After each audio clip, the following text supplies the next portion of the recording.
Today we're going to take a look at the new 2025 Toyota 4Runner, and we're going to look at SR5 on up, man, because Toyota has a lot of trims with this, and in many cases I think they have way too many trims with this, but they might, they might get a couple years out of this and go, well, let's pull back just a little bit. You talk about capability, the 4Runner has a rich heritage of here in America of that's Toyota's kick-ass off-road vehicle. If you want to build something, it's either this or the Tacoma. In many cases, people choose this because they want their stuff in a vehicle. They don't want it outdoors getting all dirty and rained on and stuff.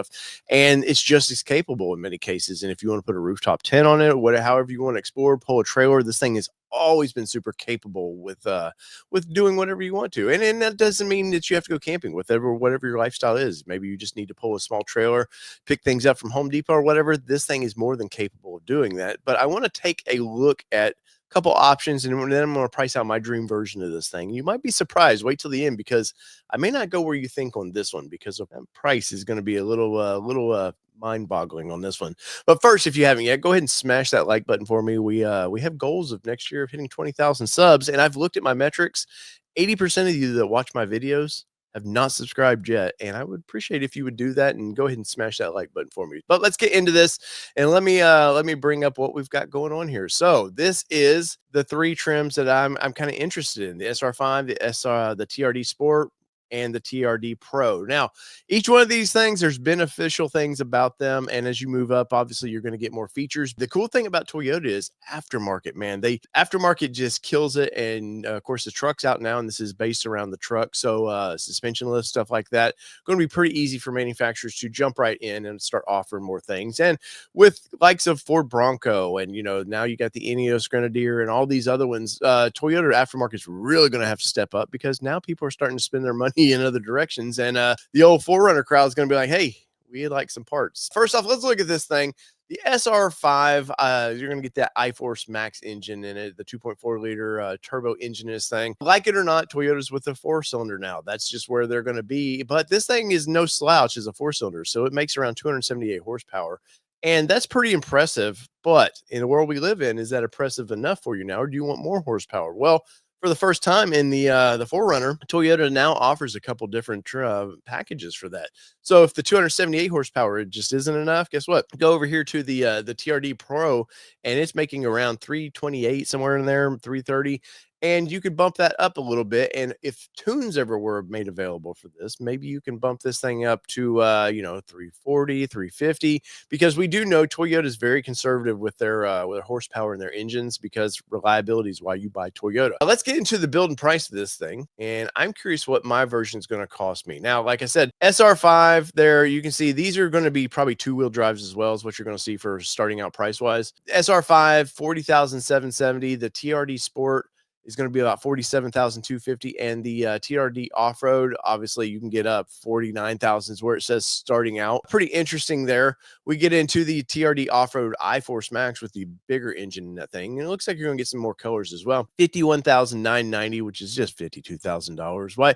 Or just do 51,999. Like, let's stop with the zero stuff. But or the TRD Sport Premium, if you're maybe you want something that's rugged, but yet you want some of the finer features, you're going to just get in that premium feature. We got the TRD Off-Road Premium, so if you want the capabilities, and once again you want the finer things in life, you can do that. The Limited, which I think will be a hot trim for this thing. I think moms and dads alike, whoever they've got to take their kids out there, that's I think the trim for them. They want to go to the baseball games, the softball games, whatever they're doing. I think that might be a package they look at. You get the TRD Off-Road Premium with the iForce Max, the Limited iForce Max, and they just keep coming, man. The Platinum, you get the TRD Pro, and then the Trailhunter, and that's the end of it there.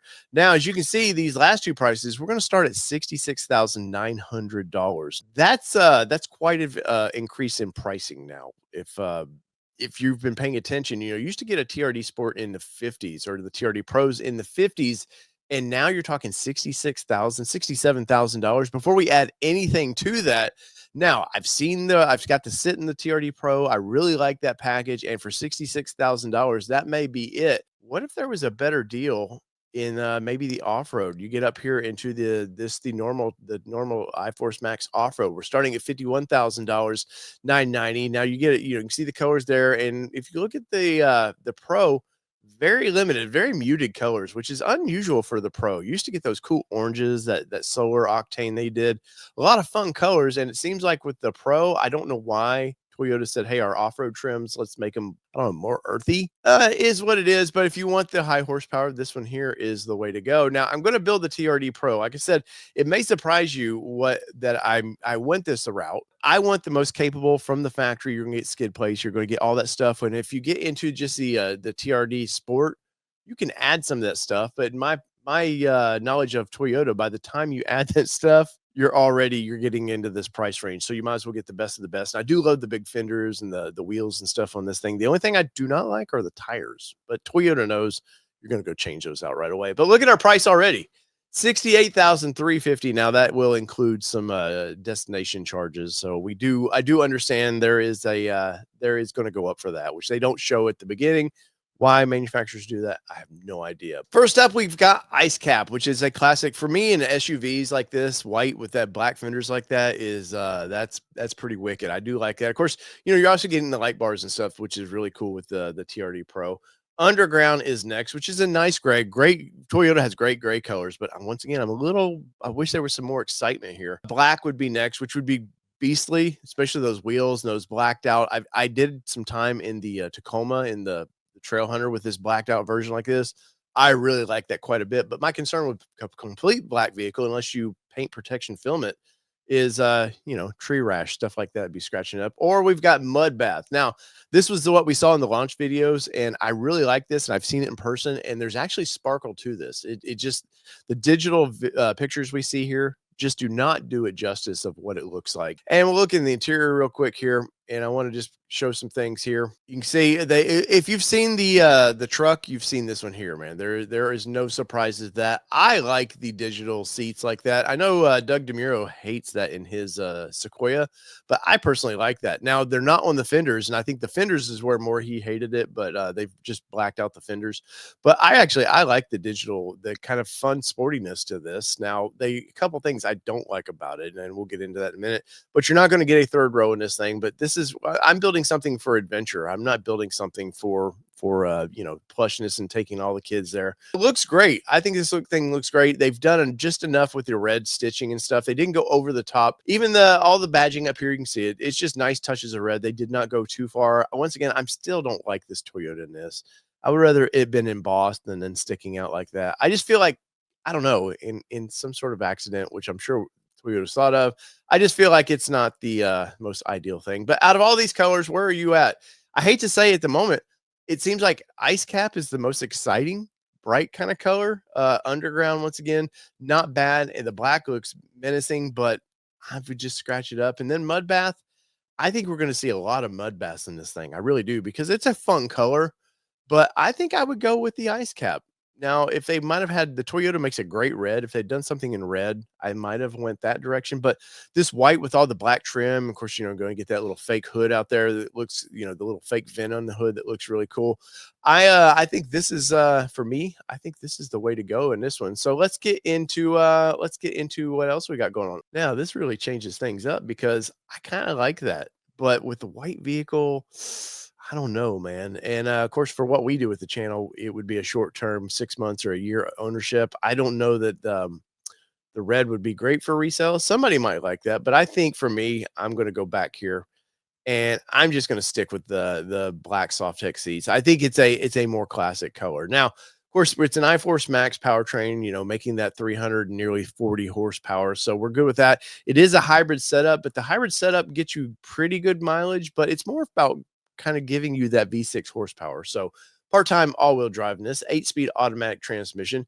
Some of the packages you can get here: digital key capability. Let's look at this real quick. Digital key capability enables smartphones to be used instead of physical keys for remote control, and a subscription is required, which bums me out, but I'm clicking that because I love that feature. I've grown accustomed to that in the Fords I've owned recently, and I'm kind of spoiled, to be honest. So I think that's where I would go with that.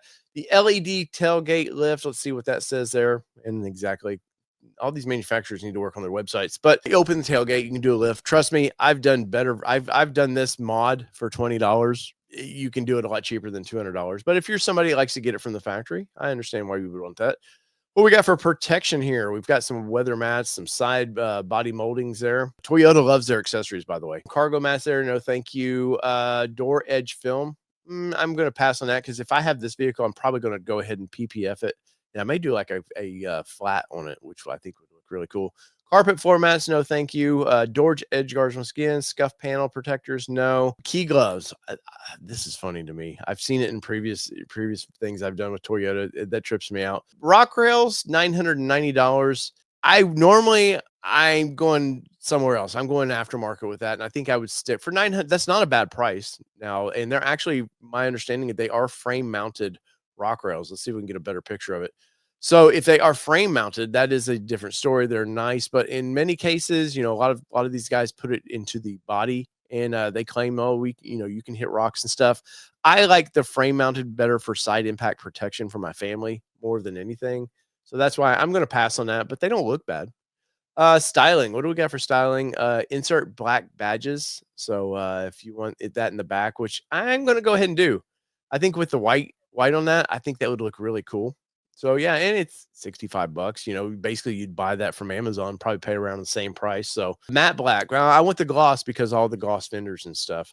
As you can see here, this being the TRD Pro, there's not a lot of options for this thing. Now, towing recovery. Do we want the ball mount, the trailer ball? No, on that I have plenty of those things. I'm not going to go through all this, but they have a partnership, it seems like, with ARB, where they like to sell a bunch of ARB stuff and refrigerators, stuff like that. Technology, let's look at this. Integrated dash cam for $500. Yes, I'm going to get that. I've been working more with dash cams, and I just really like that it's done from the factory. And I don't want my $70,000+ vehicle I'm pulling out of the dealership and somebody stupidly just hits me for some reason. I'd like to have that on video. So yes, I think for $500, you're never going to notice it in the payment. Most people own these things for 3 to 4 years. You're never going to pay it off anyways. So yeah, go ahead and do that. Now we've got some Dometic solar kits. Well, that's kind of interesting.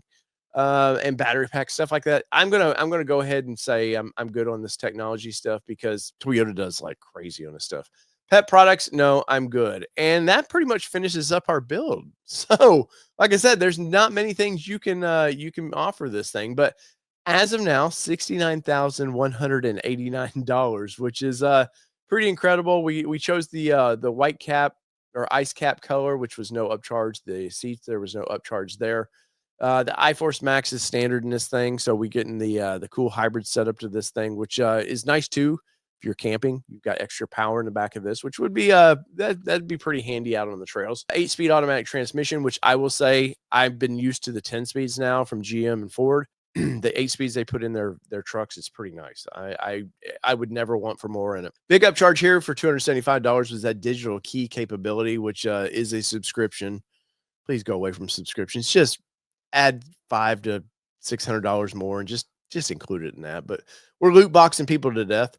Now I did want these the badges back here inserted for $65. Not a big deal. Now big purchase here was $500 in that dash cam. And see, once again, SRP. It's not MSRP now. It's just suggested retail price because Toyota does know their dealer is going to tack on about another $5 to $8 grand on top of that. And if you can stomach that, go for it. I'm not one to tell anybody, hey, don't pay over. And now I know people that don't want to pay over is going to tell you that because they don't want to pay over and they want the new toys as soon as they're released. And well, some people, they're willing to pay a little bit more for it. And I guess if you got the cash, do it. But $70,000 for this thing. And if you look at the Tacomas right now, the same package basically, you're $72,000 for it. I think might be, if you don't need just a truck, I think the TRD Pro and the 4Runner's a much better deal. Now, when you compare this though to the Land Cruiser, I don't know, man. I don't know. You can get in about 64,000 is where I think I priced a Land Cruiser out at. Do you want to spend the extra? I will say this in person. When you see this in person, it looks aggressive, way more than the Land Cruiser. And if you're paying for the style of the vehicle, this probably 100% is a better deal. And once you put some good aggressive looking tires like a KO3, something like that on it with heavy side lugs, I think it's really going to come alive. So in the comments below, let me know what you think about this thing. Are you interested in this? Or are you interested in the channel picking one of these things up? Because, well, you guys are the captains of this ship. Me and Kelly just kind of head to the direction you guys want us to go, and I'm pretty impressed with this. I will in a couple weeks. I do want to take a look at the lower trims just to see what they price out at, but $70,000, man, damn. You know, you look at the Badlands Bronco, you're in the $70,000 price range now. A Rubicons, you're definitely in the $70,000 price range, and well, Toyota now is that way.